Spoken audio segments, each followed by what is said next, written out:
the Yale School of Public Health, Harvey Risch.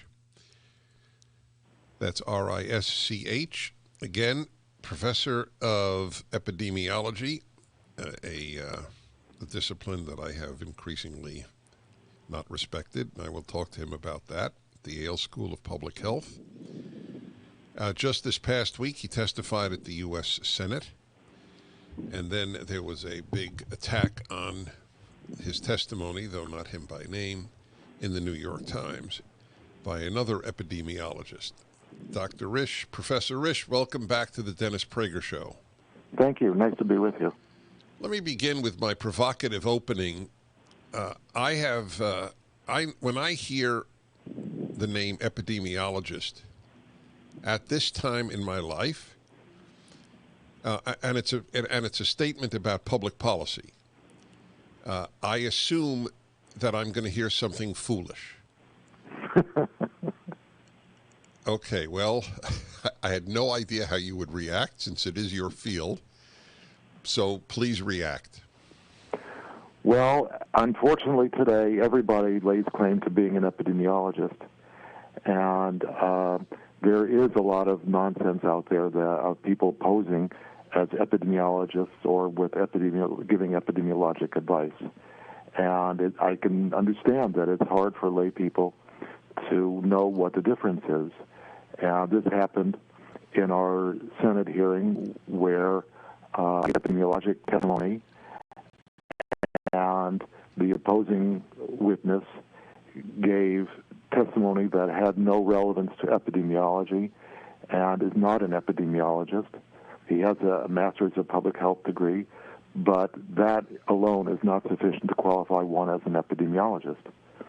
And so, I think that regardless of titles and regardless of labeling people as epidemiologists, what matters more is the validity of the science that they quote and the support of the scientific evidence. And that's the bottom line here, ultimately.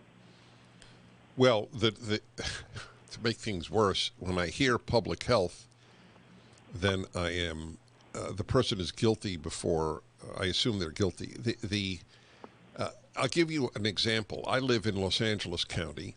You live in Connecticut? Yeah. Right. So in Los Angeles County, as of today, you cannot dine in a restaurant, even outdoors. So more restaurants and more restaurants will go out of business. More workers in restaurants will be unemployed and lose their savings.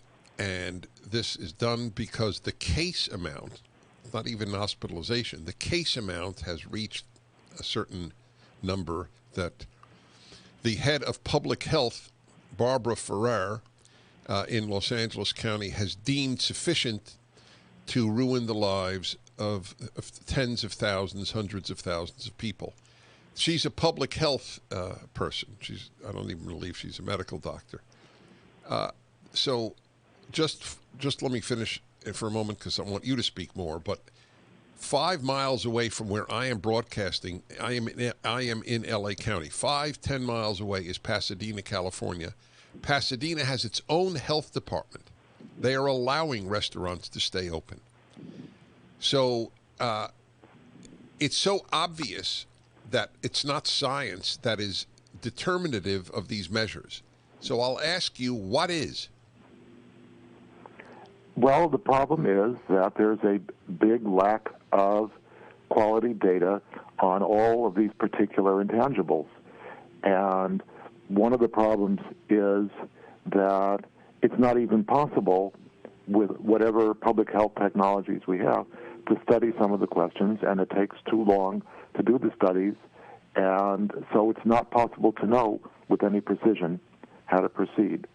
And that leads to a range of decisions based on we have to suppress everything in order to reduce the risk maximally, to one is that, well, if some infections do occur, that's in the context of hundreds of thousands of people who are otherwise trying to carry on as best they can with their daily lives.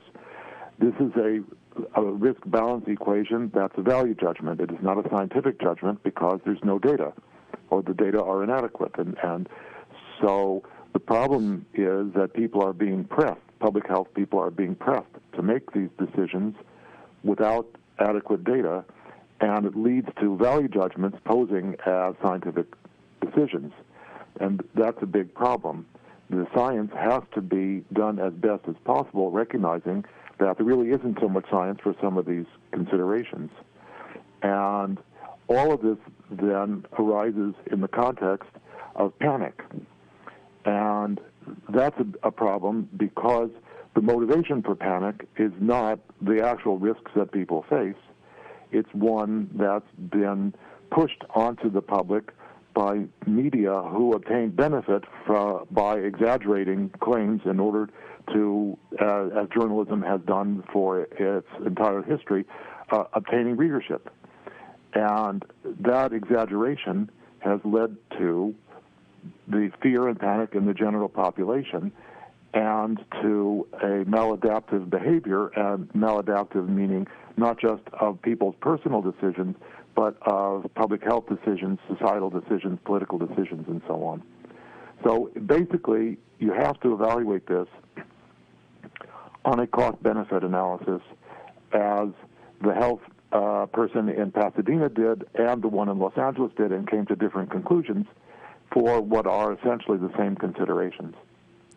If you were the czar of health in America, what would you call for?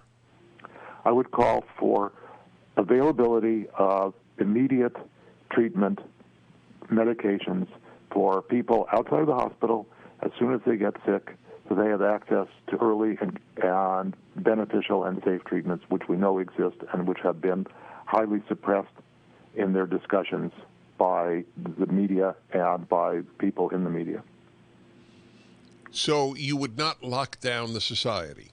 Not at all. In fact, the only motivation for locking down the society at the beginning was because we didn't know anything about the pandemic. But even at that point, what we know now is even at that point, the infection was endemic. That means it was in the population to such a degree that there is no way to trace every last case, to wait for every last case to have occurred and gone away. That it's not something, it's like the influenza or common cold. It's in the population, it comes and goes, it changes, but it cannot be eradicated completely. And once that realization is obtained, then no amount of lockdown will do anything other than postpone. And so lockdowns that do have an immediate benefit of reducing cases, we've seen this in lockdowns in other countries, that the caseloads go down pretty dramatically. But what happens is you wait a few weeks or a month and they start to come back up again because the cases are in the population. And the only benefit of a lockdown is temporary, and the cost of a lockdown is everything that cannot be done during the time of the lockdown, which is socially and economically destructive.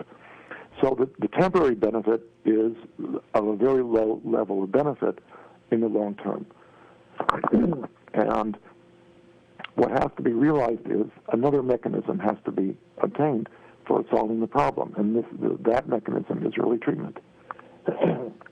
Right, which I want to talk to you about right now. I want to remind everybody I'm speaking to Professor Harvey Risch, Professor of Epidemiology at Yale School of Public Health. And when you speak of early intervention, I assume we're talking about something like hydroxychloroquine and zinc? Or ivermectin, or bromhexine, which may be available here, or steroids, corticosteroids, like budesonide or prednisone. We have a whole regimen of different medications that play various overlapping and helpful roles, and doctors know how to treat this. The doctors who are on the ground treating thousands of patients know how to manage this and to treat it very effectively. All right, we'll be back in a moment. Dr. Risch was accused of selling snake oil to the U.S. Senate in the New York Times. We'll talk about that.